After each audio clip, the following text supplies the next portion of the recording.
All right, Federico, it's a special day. It's iPad Pro Review Day. And so we're doing an extra episode of App Stories, and this episode is brought to you by Concepts, the Infinite Canvas app for the iPad, a perfect sponsor for the show. And we're going to talk all about the iPad Pro and Federico's review, which was just released, about 10,000 words of it, complete with all sorts of videos and images lots and lots of detail. I love the videos. I've been getting previews of these in the days leading up, but I hadn't seen every single one of them until the review was completed. So I've been enjoying them as well. And how you doing, Federico? Are you holding up after a week of reviewing?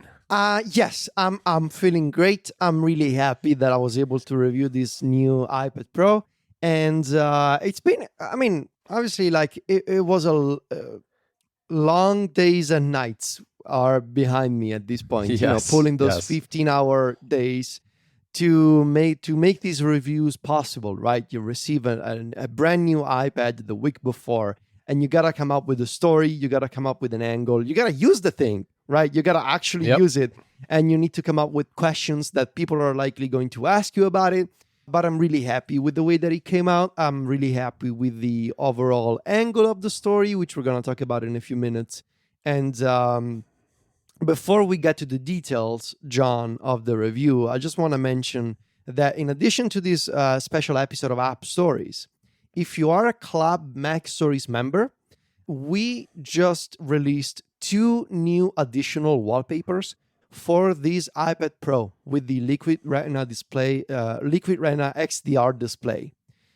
Those 2 new... That's a mouthful. I know, but I'm just going to call it the XDR for simplicity's sake. These two new wallpapers, they are similar. They were inspired by the wallpapers that we did for my iPad Air review last October. Those wallpapers featured a widget column on the left side of the home screen to basically give you the sense of having this like container for widgets on your home screen. This version, we switched the color of that widget area from dark gray to pure black. And that is because pure black is, well, we're going to talk about this in just a few minutes. I was going to say, don't give it all away, but I think people will see once we get to the section about the screen. There's a reason why we switched that to pure black, and that's because of the XDR display. So go check it out. It's beautiful. Thank you. There's links in the review. There's instructions in the review on how you can get those wallpapers, but essentially you can just go to macstories.memberful.com, log into your members area, and you will find those new wallpapers in the downloads section. So it's a zip file, just download it in the Files app, uncompress it, and you will find the 2 new images that you can use on your 12.9-inch iPad Pro with the XDR display starting this Friday. Or if you're lucky, maybe you already have one because it was delivered earlier, and, go try it out right now. I wish mine were coming this Friday. I think Sylvia did a wonderful job with these wallpapers, and I can't wait to use them myself. But my order, when we covered the event, I still wasn't completely sold on which model that I wanted to order, and so I waited. And I didn't wait long, Federico. I waited only like a couple of hours as I was doing some other things, covering some other aspects of the event. But even after 2 hours, the dates had slipped, and my iPad Pro is now scheduled to come the week of WWDC, which is not a week when I have a lot of spare time to set up an iPad. But, I'm not going to complain. I'm hoping, my fingers are crossed that maybe it'll come a little bit early and maybe I'll get it the week before or something. But yeah, it's going to be a little bit of a wait for me. But before we really dive into the hardware, I got to say that your review really gave me a sense for what it's like to use this, which I appreciate, because as someone who just spent an extraordinary amount of money buying one of these, I had some hesitations, and I wondered whether I really needed this or whether my 2018 would be fine for another, year or two or whatever. And I got to say, I'm very excited now, having read your review, to have it come. We'll talk about some of the limitations of this device, but on kind of an overall basis, looking at it, it seems like the kind of iPad that I really want to have. So I was very glad that I had ordered one. So why don't we like start at the top and talk about the hardware? And I really want to talk about the screen because to me, that's one of the most interesting aspects of this iPad.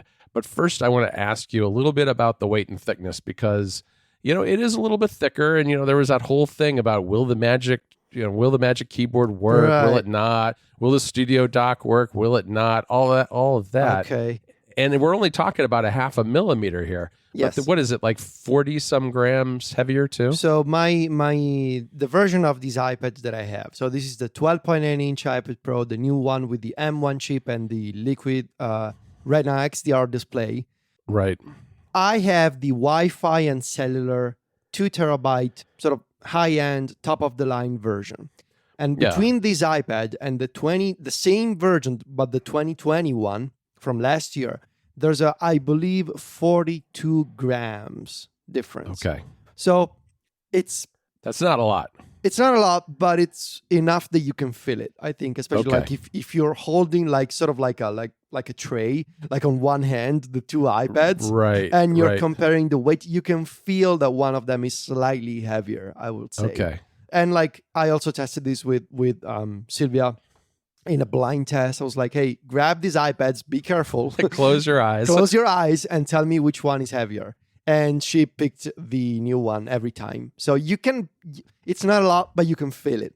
The thickness, now, you can see it, especially when you're doing like comparisons side by side. There's a photo in the story that shows it. It's not a huge deal. Like, it's not a big deal. It's not like suddenly your iPad is chunky. Like, it's not like that. Like if someone took away your 2020 iPad and all you were left with is the new one, you probably wouldn't, and you just picked it up, you wouldn't necessarily know, right? Exactly. I mean, you would forget it very quickly, I think. Yes, it's fine. It's really fine, which is why I find extremely confusing what Apple did with the whole Magic Keyboard thing, because I'll just say it, using the 2020 Magic Keyboard with the 2021 iPad Pro is totally okay. It's totally fine. Nothing is incompatible. Everything works perfectly. The keyboard closes fine. The iPad attaches fine. There's no weird gap. No gaps, no squeezing or pinching or anything like that you can see. None at all. It fits perfectly. I honestly, I looked from all the possible angles. I tried to attach it and detach it and trying to compare, is the strength that I'm applying the same that I would apply to it? I cannot tell the difference, honestly. If you have an old Magic Keyboard, you don't have to buy a new one. You're not using a screen protector on it either. I am not using a screen protector, so I mentioned this in the story. I'm not using one. I guess that I really struggle to see that though, because no, they're very thin. They're very thin. Yeah, I know you've used one in the past. That's why I asked. But you're not for this one. However, that 0.5 millimeter difference, unfortunately, was enough to make the Kensington Studio Dock incompatible with the 2021 iPad Pro.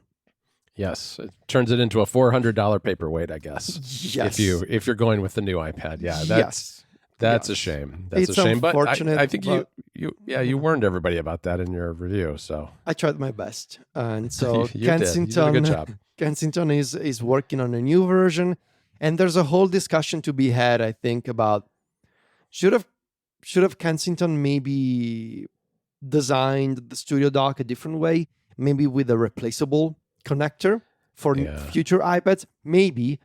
But I tried to make it fit, and I realized, oh no, I'm applying too much pressure, and the USB-C connector is not going in. I am going to stop, and I'm not going to touch this anymore. So. I think part of the problem here is that Kensington's on a totally different schedule than the Apple ecosystem, in that this was a device that was introduced at CES. And CES is in January. And by the time things that are announced at CES actually come out into the real world, it's usually spring, late spring, summer. And that doesn't particularly work well when the new iPad was rumored to come out as it did now. So I think that's part of what was driving it. Now, should they have waited? Maybe. I don't know. I mean, there are still plenty of older iPads out there, so it's still available and usable for a lot of people. But it really stinks for someone who who invested that kind of money, who is probably an early adopter and wants to have the newest, latest, best iPad, and now they've got a Kensington dock that doesn't work anymore. But that it is what it is. But all right, well that's the thickness and the weight. Slightly heavier, very slightly thicker. I want to talk to you about this screen because your pictures, I think, do a very nice job of giving a sense for what the difference in terms of the vibrancy and the blacks and all that those things are. Tell me a little bit about, I guess maybe start with the brightness, because this is really a remarkable display in terms of the brightness compared to even a lot of the Macs that are sitting, dedicated, plugged into a wall where they can get power all the time. Yeah. So this is the new Liquid Retina XDR display. It matches the brightness levels of the Pro Display XDR, which obviously costs $5,000. Right. So you have 1,000 nits of sustained performance and up to 1,600 nits for peak brightness when you're watching HDR content. So it totally matches the Pro Display XDR. And obviously, compared to the previous generation model, which tops out, I believe, at 600 nits for sustained performance, you can see that this is a much brighter display. But really, the thing that, and I mentioned this in the story, initially I kind of struggled to see what the big deal was, because I was just staring at app UIs. And if you're just staring at settings, for example, or mail, you're not going to notice that this display is so much better than the other one, because you're staring like at a white page with some colors here and there. But then I started watching HDR content. And so I started watching The Greatest Showman, which is a movie that I own in Dolby Vision on iTunes. And I watched it in the TV app side by side with the 2020 iPad Pro. And I stopped at the same frame. And I saw, okay, the dark areas are much darker on the new one. There's basically a lot more dynamic range between the different parts of an image. So the red, for example, of the main character is wearing this red coat in this scene, in this introductory scene, and you can see that the red on the XDR display is a lot more red, sure. Whereas the other one, it kind of looks coral or like some shade of orange, basically. And I was like, okay, I can see there's like greater range, darker areas are a lot darker, and the red color, it feels more true on the XDR display. But then I don't even know why I didn't think of this before. I looked at the black bars above and below the video. Sure. And that's when it really hit me. On the XDR, blacks are almost true black, like on an OLED display. This is not an OLED display. This is a mini LED display. Mini LED, right. It's got 10,000 mini LEDs, over 2,500 local dimming zones, which means that the display has been, organized in all these very small and precise dimming zones that control the brightness. And so with all those dimming zones, the display can say, okay, this part of the image needs to be dimmed, needs to be darker, whereas this adjacent zone needs to be brighter. And you can do that with very fine precision. And for context, the Pro Display XDR, which again costs $5,000, does not have mini LED technology. It comes with 576 zones. So it's a lot fewer zones than a lot fewer zones, a lot bigger screen, and so you've got a lot more precision for per inch or per centimeter of screen on the iPad, which makes a really big difference. And I think you're like me. We both read on our iPads in bed at night a lot, and when it's dark, even if you have the brightness on an iPad turned way down, the blacks are really more gray than they are black. They're still emitting a fair amount of light, and to me, from your pictures, it really appears as though that's one of the big differences. That if you're looking at a pure black image, that black is pretty darn close to an OLED black where there's actually no light emitting from it at all, right? Yes.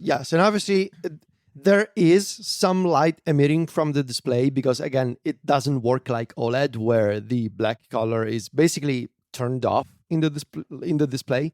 There is some light emitting from the display, but because of the dimming zones and the mini LED technology, there's barely any light emitting when you're looking at a pure black color.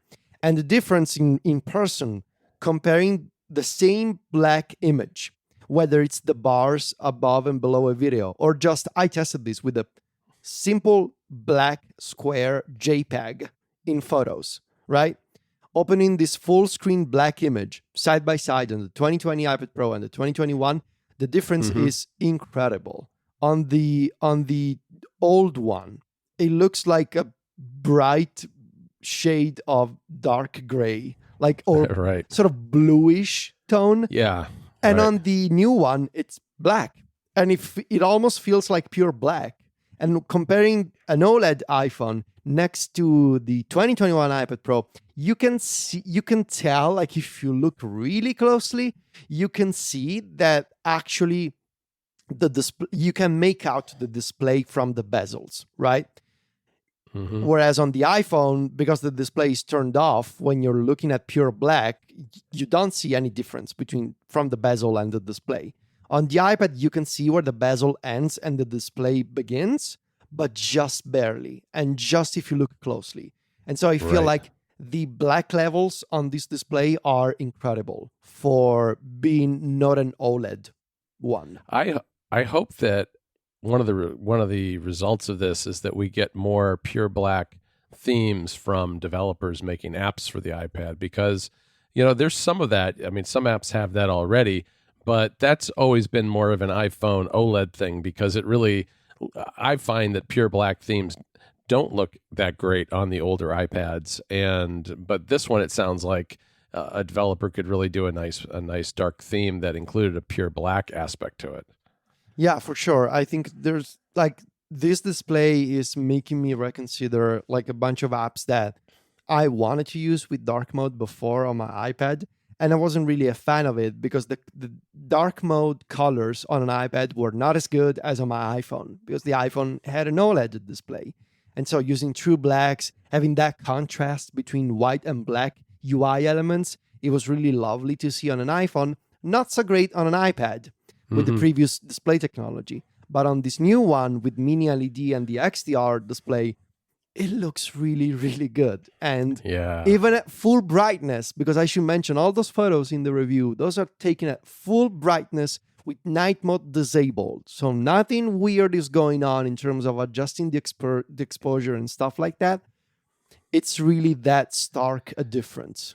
Yeah, and this is one of the things that actually excites me the most, because yes, I like watching movies and TV shows and things on my iPad, but I work 100% in dark mode on my iPad, and it's not always, with the older models, that easy to see the distinction between subtle shades of dark gray and black. And it sounds like with this display, you've got a little bit better definition and contrast between different similar colors, which I just think will be easier on my eyes going forward, because I prefer the dark mostly because it's easy on my eyes from not having that glaring white UI in my face. But once in a while, it isn't the easiest thing to distinguish different parts of an app, and this seems like it'd be better. And I just want to add one more thing on the display, that it's not just black levels, right? I mentioned those in the review, like that's the thing that you're going to notice if you're a fan of dark mode. But any other HDR content, it looks amazing on this display. Like there's a lot more range, which means you can see a lot more color. You can see all the different shades. You can see the highlights, for example, are so much brighter on this thing. So I tested with a photo. I had a bunch of test photos that I wanted to compare between the 2020 iPad Pro and the 2021. The same photo. So there was this photo taken with night mode that featured like this neon sign of a bar. And the same photo opening full screen on the two iPads. On the new one, like it actually looked like the neon sign was like a lot brighter than the other one. And it was the same photo. It just looked like the light was turned on at different levels between the two pictures. Right. It was actually the same file, but the XDR really brings out those highlights. And it's got a lot more range. You can see it looks better, basically. Obviously, this is not a reference monitor, I should mention. Unlike the Pro Display XDR costs that amount of money because it's a reference monitor that you can manually calibrate if you want. Yep. You cannot do this with the iPad, obviously. There's no manual calibration.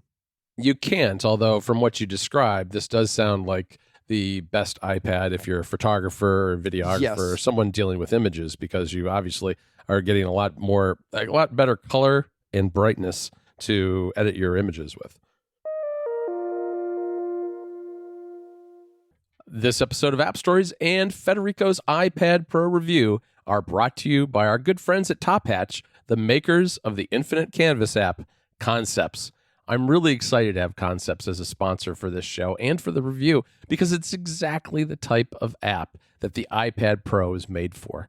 Concepts lets you sketch, explore, and share endless ideas on its infinite canvas. And on the new iPad Pro's bright, beautiful display and ample storage and RAM, you can take your ideas and grow them bigger and better than ever before.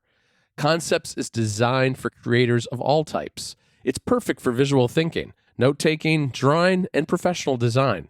I love to use it to sketch out big projects, connecting ideas and concepts, sketching out website design ideas, and a whole lot more. But with its liquid vector-based brushes in designer Copic colors, Concepts is perfect for artists and designers too. Concepts Infinite Canvas means you never run out of space to explore and organize your ideas.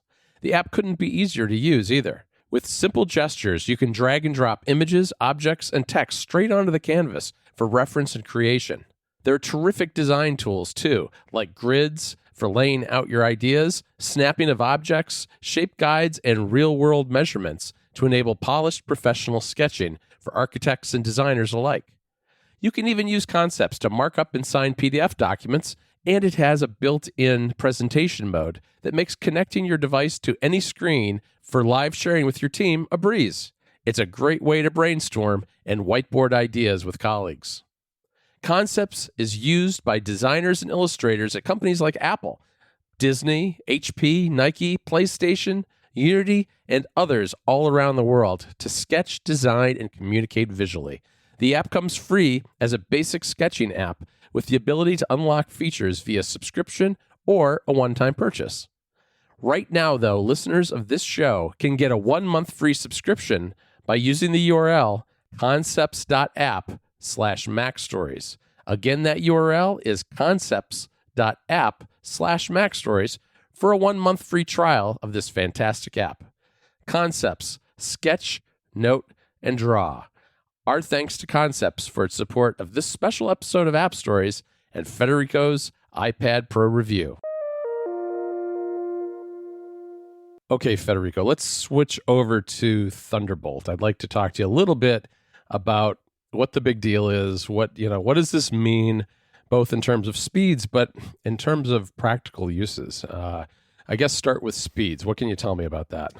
It's fast. It's really fast. So the new iPad uses Thunderbolt 3 and USB 4.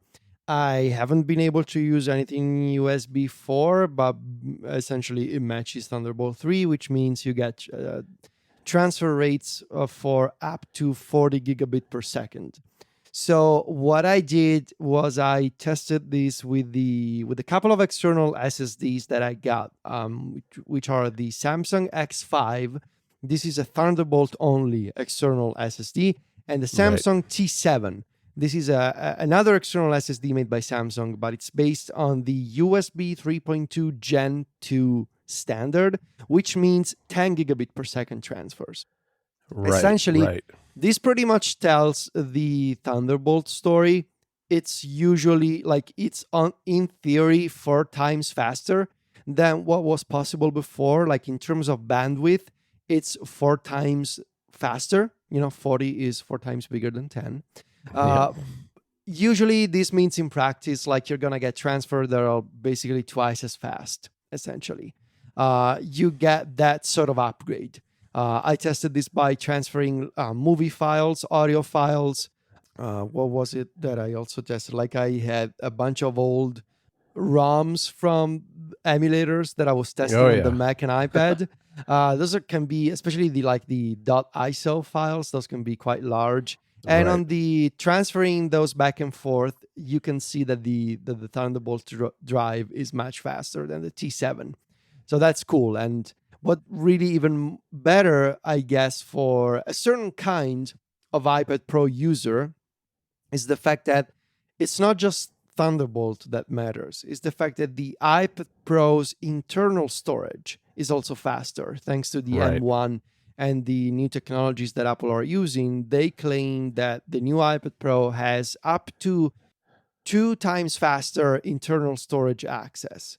And that you can see when I also tested this by moving a file from an external drive to the internal storage, and it was a lot faster on the new iPad Pro. So using the T7 drive on the 2020 iPad Pro and the same drive on the 2020 model, moving a file from the drive to the iPad was a lot faster in this year's new model. So if you're a photographer or a YouTuber and you're shooting, videos and photos and you want to move those to your iPad's internal storage, the new iPad Pro is going to be a lot faster at importing media compared to last year's model. Yeah, and those are significant speed increases. I used the T7 last year as an external boot drive for macOS Big Sur when I was testing it during the beta period for my review in the fall. And the T7 was perfectly fast enough to run Big Sur in a way that didn't feel sluggish or slow to me at all. So we're talking about significantly faster speeds too with this Samsung X5, which, if you have really big files, though, that does make a significant difference. And when you add the internal storage difference, that too is going to really speed up the whole process kind of end to end. Yeah.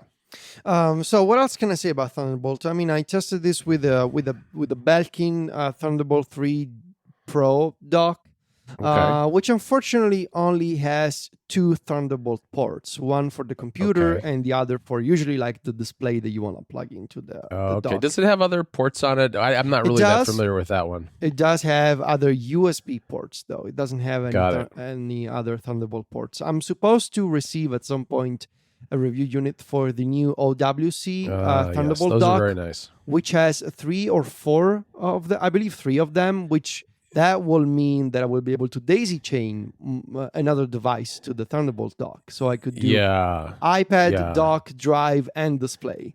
Right. OWC has 2 different models. There's a smaller one, which is what I have, and it does have like 3 Thunderbolt ports in it. And then there's a bigger model that also adds things like Ethernet and more USB-A ports too. So yeah, that'll be interesting to see how that goes. So with the dock, I also tested the my high-end audio setup. I guess this was timely given the announcement of Apple Music lossless coming out in June. Finally, you're a little ahead of the curve on this whole thing, Federico. No doubt. You're way out in front of this. But yeah, you've got all the equipment ready to go. Turns out, I have everything ready to go. I have my external USB DAC, which Apple recommends you use if you want to try Apple Music lossless with the high-res version. The high-res version with wired headphones. You're going to need a DAC to power those headphones and to listen to that kind of audio. I tested, obviously I couldn't test Apple Music, but I tested Amazon Music HD, which is now also free because, I mean, why not, right? Competition is good. So I tested this by plugging my USB DAC. It's a FIO Q5S DAC. I plugged it into the Thunderbolt dock. Obviously, the dock was plugged into the iPad Pro. And then I plugged my wired headphones into the DAC, and it showed up in Control Center just fine. I could see the headphones in Control Center. Everything was working as expected. And obviously, all of this was also connected to my ultra-fine 4K display. And this is where my story, my review takes a particular angle, which is the hardware in this iPad Pro is incredible. The XDR display, the M1 chip, which we're going to talk about in a minute, Thunderbolt support, all really, really an incredible achievement. The fact that all of this is embedded in a 6.4 millimeter tablet that you can use at a desk, you can use with a Magic Keyboard, or you can hold in your hands as a tablet with multi-touch. All of this is wild to me. But I have to wonder at this point, like, what's next for iPad OS? Because the divide between the greatness of the iPad's hardware and the limitation of its software are like, that divide is too great to ignore at this point. It's so evident. And it's evident because all these new technologies, they make those problems even worse. Because now you can plug your iPad into a Thunderbolt display, into a Thunderbolt dock, and it sort of encourages you, right, to test that expandability, that modularity of the iPad Pro. But still, when you plug an iPad into an external display, you're still going to have pillar boxing and mirroring, and you're not going to have an extended desktop mode where you can put multiple windows, different windows, on an external display. You cannot do that because software support for external displays is unchanged in this iPad Pro. And there's a lot of other things that, like, Thunderbolt drives can now be plugged into the iPad. Great. Incredible stuff. Super fast data transfers. I love it. The problem is the Files app, which is super buggy. And I actually wrote about this in the review. I had a bunch of issues that I had to deal with when I was testing my drives. And I cannot understand how Files still cannot get right the very basics of a file manager, like actually showing you whether a file is present in a folder or not, or showing you the size of a folder. When I was testing my Thunderbolt drive, every time I copied a 9 gigabyte video file, the entire Files app would freeze for a few seconds. Yeah.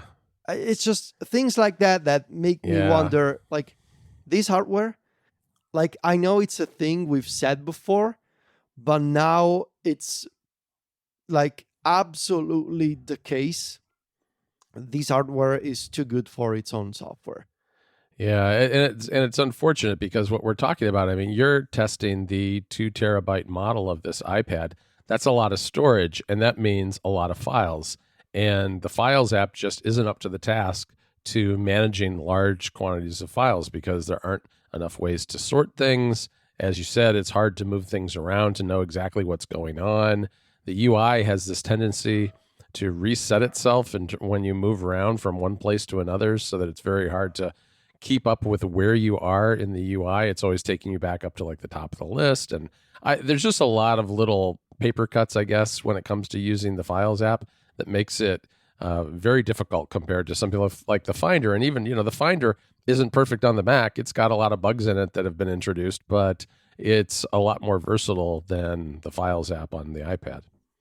All right, Federico, let's move on to the M1 because I guess, that was a little surprising that when the iPad Pro was introduced, Apple said it's the M1 chip, because I think a lot of people assumed that the M stood for Mac and that the M1 was going to be what you found in at least the consumer level Macs, but that there would be some other designation, even if the chips were roughly the same or identical in the iPad, that it would be called something else. But in fact, it's the M1, which I think sends a message that this is a full-on, parity type of chip to the Macs that have come out so far.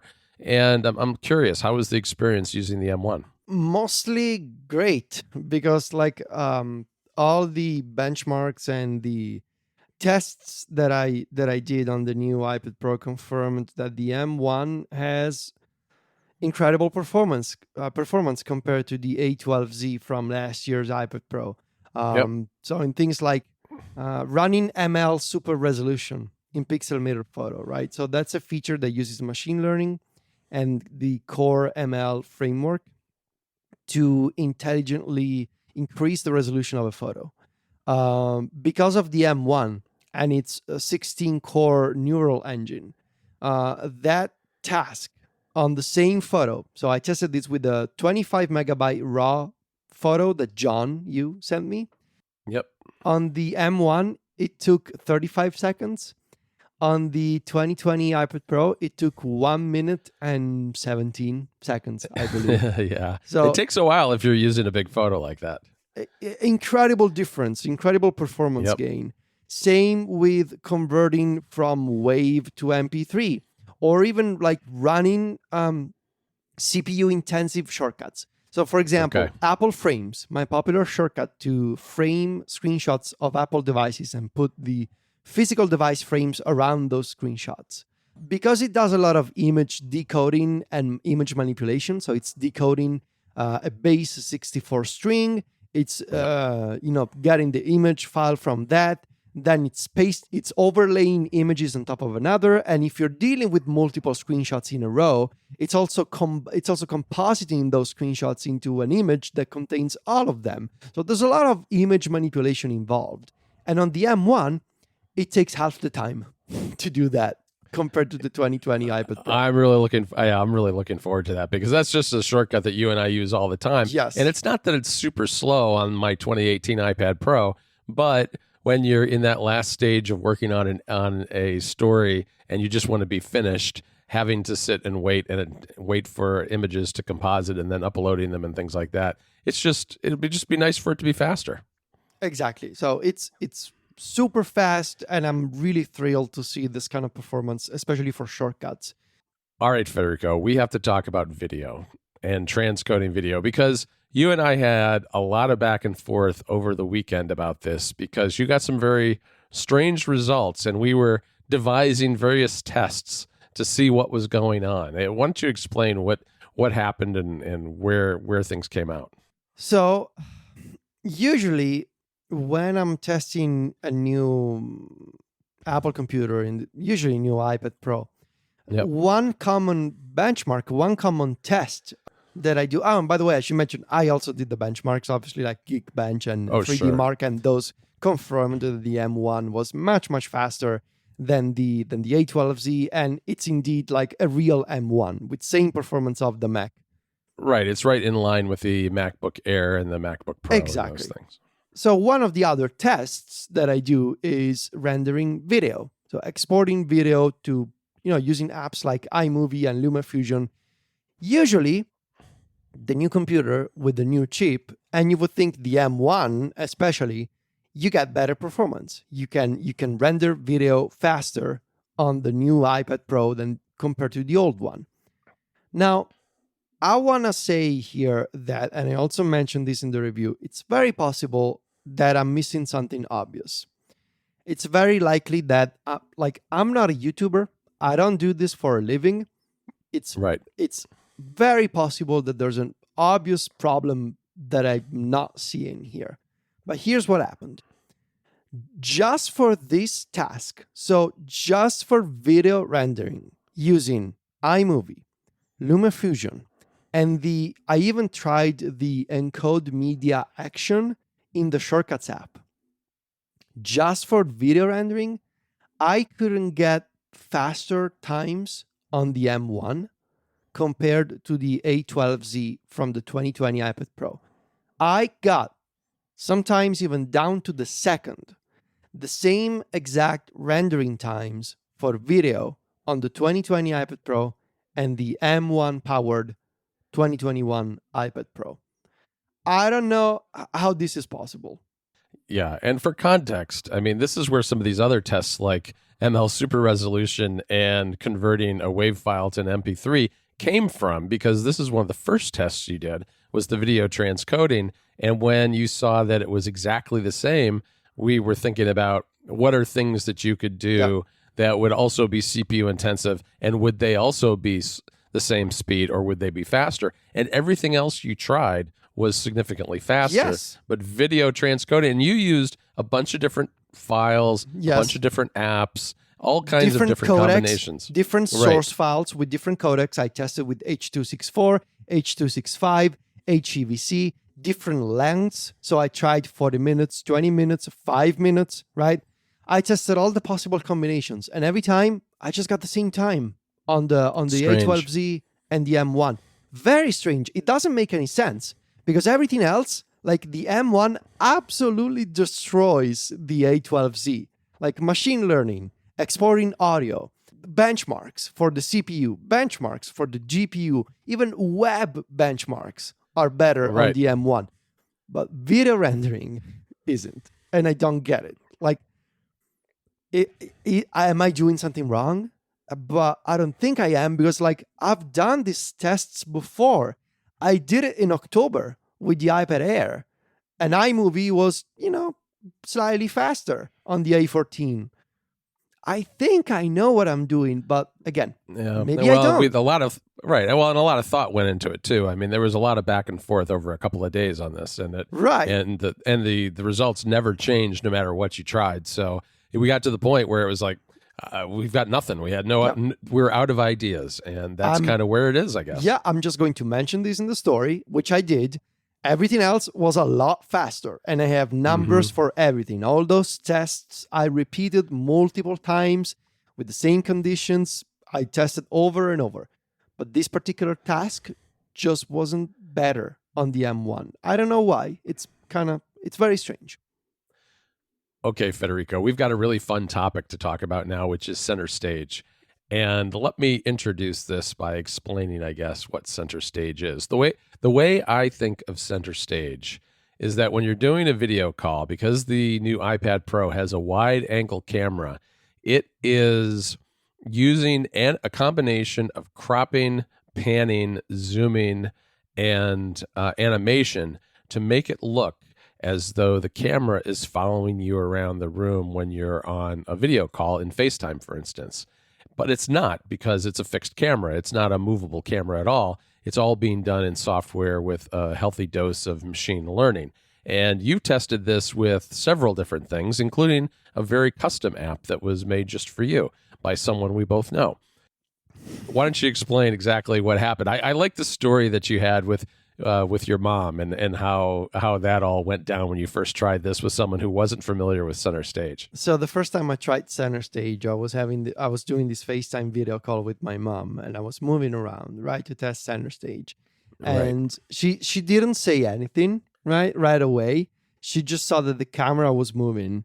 And I was like, I was doing this on purpose, but I hadn't told her yet.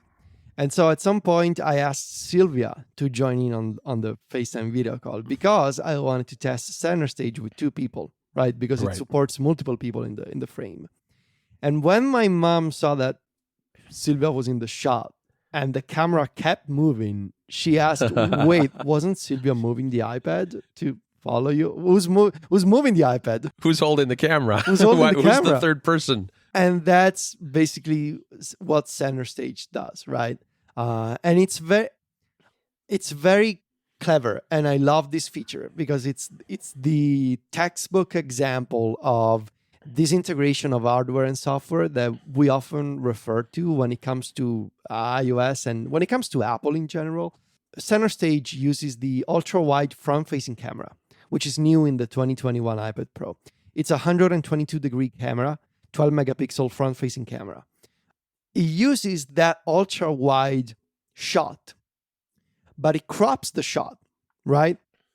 And it does this in software. Obviously, the camera is not physically moving. Nothing is physically moving. Center stage simply takes an ultra-wide image, and using software and real-time cropping, it follows you around, right? It crops different parts of the shot when you're moving. Yep. To keep you front and center, to focus on you and to focus on your face as much as possible. That's why it's called center stage. So it takes an ultra-wide image and it crops it in real time as you move around to keep following you. And that's how it works. And it's really well done.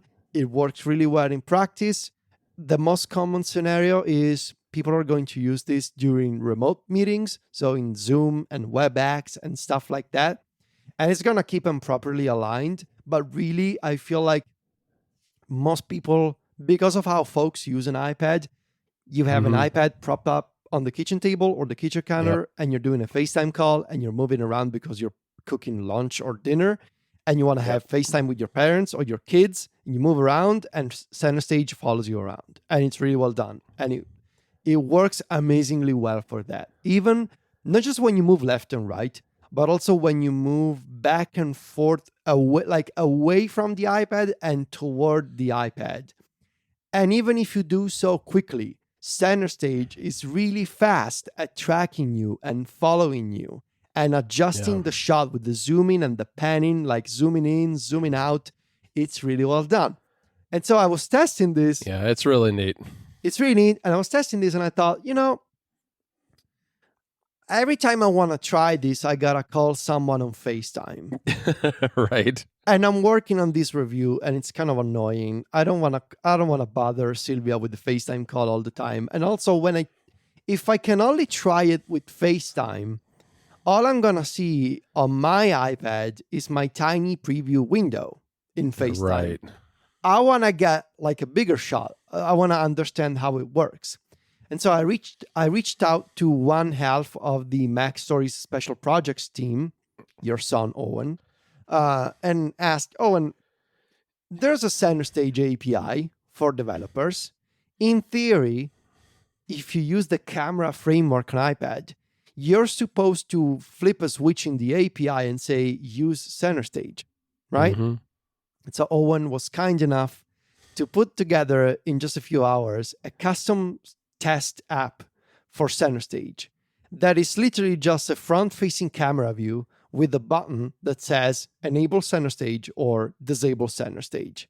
And when you enable center stage, you open the app, you're in the shot, uses the front-facing camera, and then you can start moving and you can see how center stage works.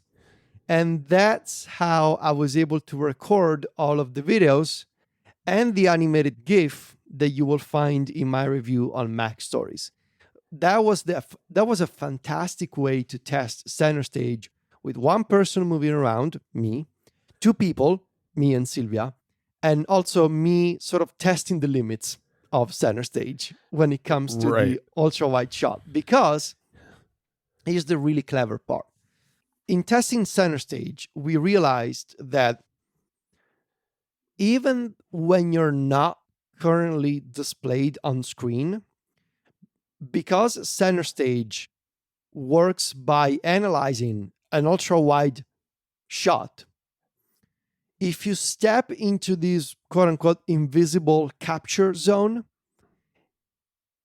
even if you step into that zone and you're not displayed on screen, but if the camera sees you, center stage will pan around to show you, to focus on your face. And yeah, it's kind of wild. It's really wild to see, to get what I'm talking about, because this is really hard to follow on a podcast.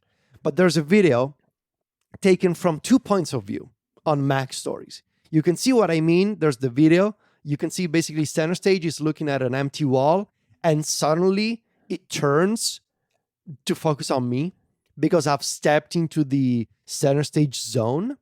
And there's also the other point of view taken from Sylvia's perspective. She thought I was, she's like, what are you doing? Why is this necessary that you do this? You can see from her point of view that I just had to take another step. And the moment I took that step, I entered the center stage zone, and I did the stupid thing that I did for the video, for the GIF with the sunglasses. Now, it's a good demonstration of it, because you realize at that point that on the screen, all you're seeing is the cropped image, but the camera is actually seeing a much wider view of your balcony there at your apartment. And so that as soon as you take that one last step that brings you into that zone, the camera sees you and it pans over to where you're standing, which is really cool. And when you first requested that custom app, I didn't really get why that would be handy until I realized, oh, sure. I mean, FaceTime does have only that tiny little preview. And of course, you have to constantly be calling someone and interrupting, getting ready for the review. So having something where you could just kind of prop it up on a table and walk around your balcony, filming yourself doing different things is a lot more efficient. And it demonstrates a lot better because the view is the full screen instead of just a small preview. I will be very surprised if other websites today in their reviews have done this. I'm going to say this. I think so too. You're not going out on very far on a limb on that one, Federico. I don't think anybody else had a custom app made for them. We have a custom center stage app made for us in a week. Thank you, Owen. Thank you very much, O. Thank you very much. But we're all about the development these days, Federico. You can say that. But yeah, go check out the videos and the GIF if you want. You can share the GIF somewhere else on Twitter. It's a silly one. You can also get the idea of because the front-facing camera is mostly like the big story here is center stage, but also it's a front-facing camera that can take an ultra-wide selfie. And there's a couple of examples in the story of ultra-wide selfies that I took. Obviously, and I mentioned this in the review. This camera, there was a trade-off involved. It has a smaller aperture compared to last year's regular front-facing camera. And so when in taking a regular selfie with the 2021 iPad Pro, so not an ultra-wide selfie, the regular cropped one, it doesn't look as good as a selfie taken on the 2020 iPad Pro. And that was because the old camera is a regular front-facing camera, lets more light in as a smaller aperture. And so it's got a little more detail, a little more light. But obviously the trade-off is this is an ultra-wide lens and it makes center stage possible. It's got a smaller aperture at 2.4 instead of 2.2, but it lets you take ultra-wide selfies and it powers center stage. And so the ultra-wide selfies, they look really good, I think. And you can see the examples in the story. Right. And I know a lot of people wondered how well it works with multiple people in the shot. And you have a video of you and Sylvia in it, and it does just as well when she's involved too, right? Yes. It's not just you. Yes. You can see how it tries to account for two people in the shot. And I love when we're moving and we stop and you can see the center stage realizes that and it goes, okay, I'm zooming and panning and focusing on you guys. It's really well done. It's really well done. It's one of those features that totally an Apple thing to do. Yep, absolutely. Absolutely. I like it a lot. I'm really looking forward to giving it a try. Okay, Federico, I know you had kind of a grab bag full of everything else in your story. I always do. You always do. And we already talked about the Magic Keyboard and the Kensington dock a little bit, but what else is there? Let's see. 5G. It's here. So I had to put in my iPhone SIM card in the iPad to test it because my existing data plan on iPad does not have 5G, I realized. I tested it with the Vodafone network. I mean, it's incredibly fast. I got something like almost 400 megabit down. I mean, sure, incredible. I'm never going to use this. I never use 5G on my iPhone, let alone on my iPad, which mostly stays at home. And when I'm out and about, on my iPhone, I don't even have I had 5G disabled on my iPhone until a few weeks ago. I get it. It's good to future-proof your cellular network. I don't really care. 4G was fast enough. I don't care about streaming 4K content when I'm out. I don't care about playing video games on the internet when I'm not at home.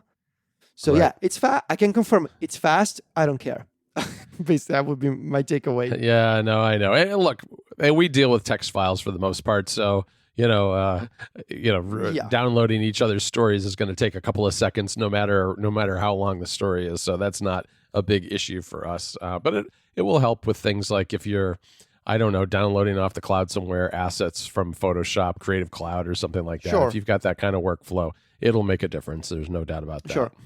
I was also sent a review unit for the Logitech Combo Touch.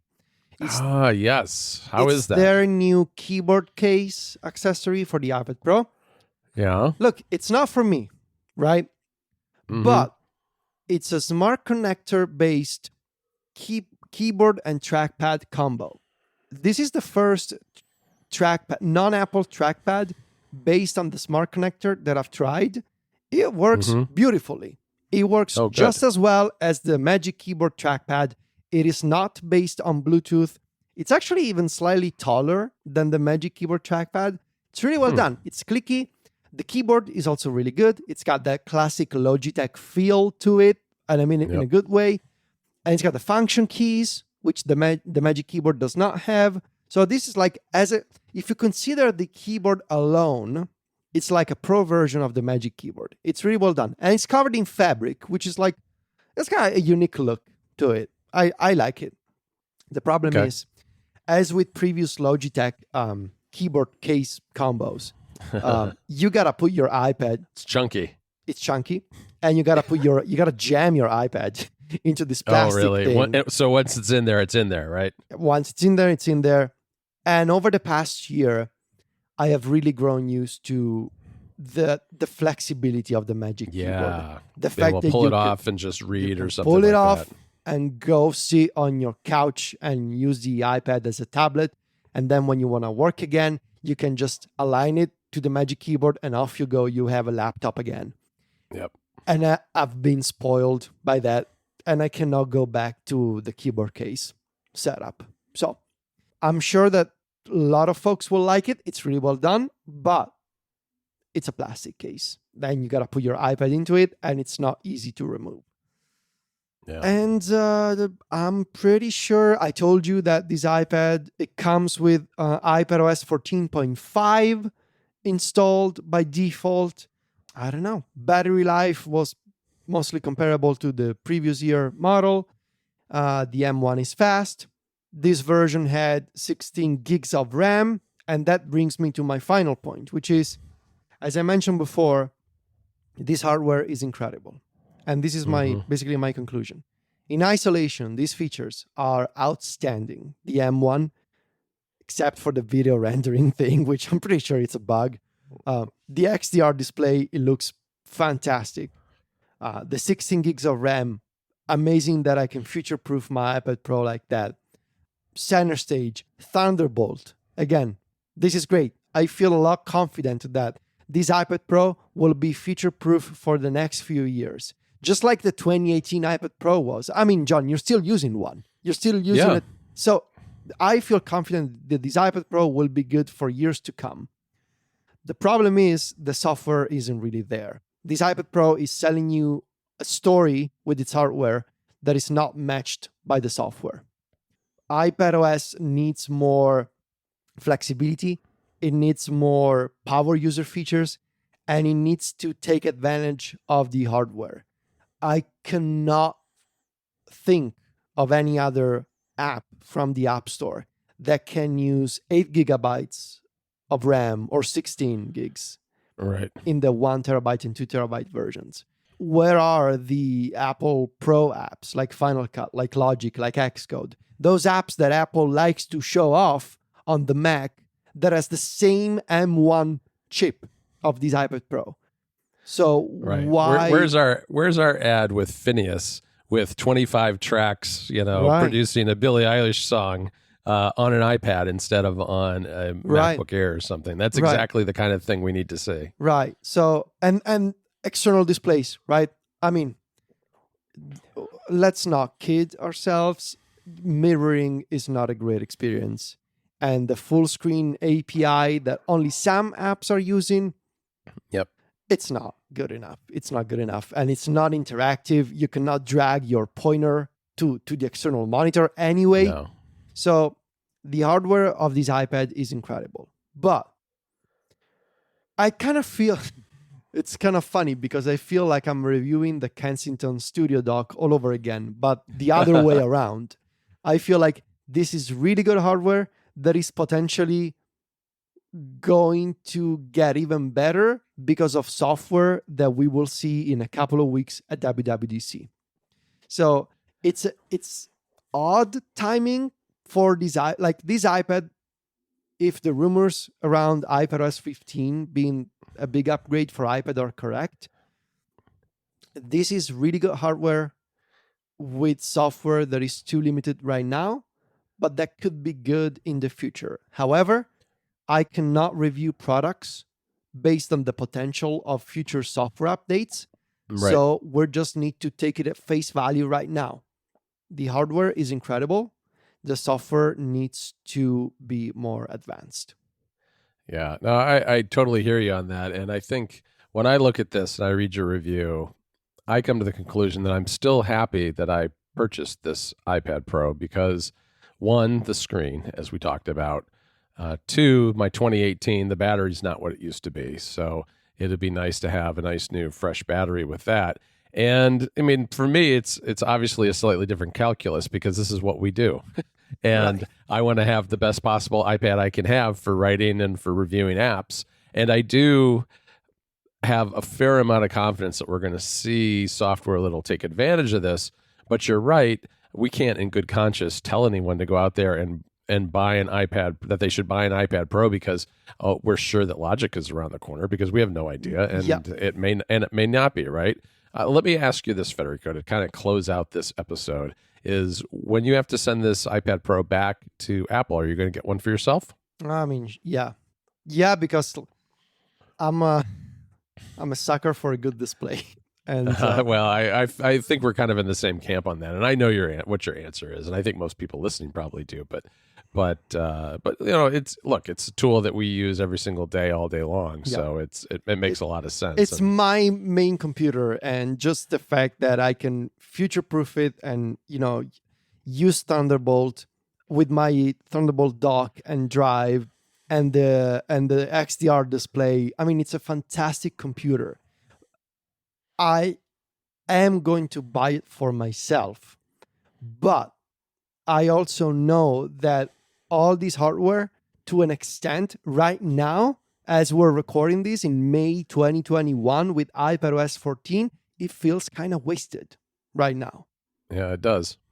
It does, especially when you talk about things like external displays. Yeah, external displays and the Files app, and it's an iPad that begs to be used by a power user, right? But a power user is going to run into all those limitations, which are old. Those are old limitations. Those are old problems. The new hardware makes the problem worse because it's a teaser. It's even more of a teaser than in the past. So it's true, especially with all that RAM, because I've got a Mac. Exactly. I've got an M1 MacBook Air that has 16 gigs of RAM in it. And I very easily can have 20 apps open and be flipping back and forth between them and, exporting a Logic file and doing all these things simultaneously. And the thing doesn't get warm. Yep. It doesn't slow down. It doesn't miss a beat. And if that same power is in this incredibly thin and portable tablet, it needs to take advantage of it. So I guess we'll wait and see on that part of the story. Yeah. And I hope, John, that you appreciated the way that I summed it up at the very end of the review, which I said did. Using the iPad Pro, the new iPad Pro, at times it feels like driving a Ferrari in your neighborhood's cul-de-sac. Yes, which is I appreciated that. It's basically what it is. Like, you have this super car and you have this cul-de-sac just behind your house, and that's all you can do. Yes, I happen to live in a cul-de-sac, so this is where Federico's coming from. And we had a nice conversation on Mac Stories Unplugged, our club exclusive podcast all about cul-de-sacs. And I meant to mention this to you last night because I got to the end of that story and I had to chuckle because I thought it was a very good way to sum up the review and call back to that episode. So I appreciated that, Federico. Oh, thank you. I'm pleased. All right. Well, I want to thank our sponsor again for this episode, and that is Concepts, the infinite canvas app for the iPad, and now the latest iPad Pro. You can find me and Federico over at macstories.net. Federico is Viticci on Twitter and Instagram. That's VITICCI, and I'm at John Voorhees, JOHNVOORHEES. Talk to you soon, Federico. Ciao, John.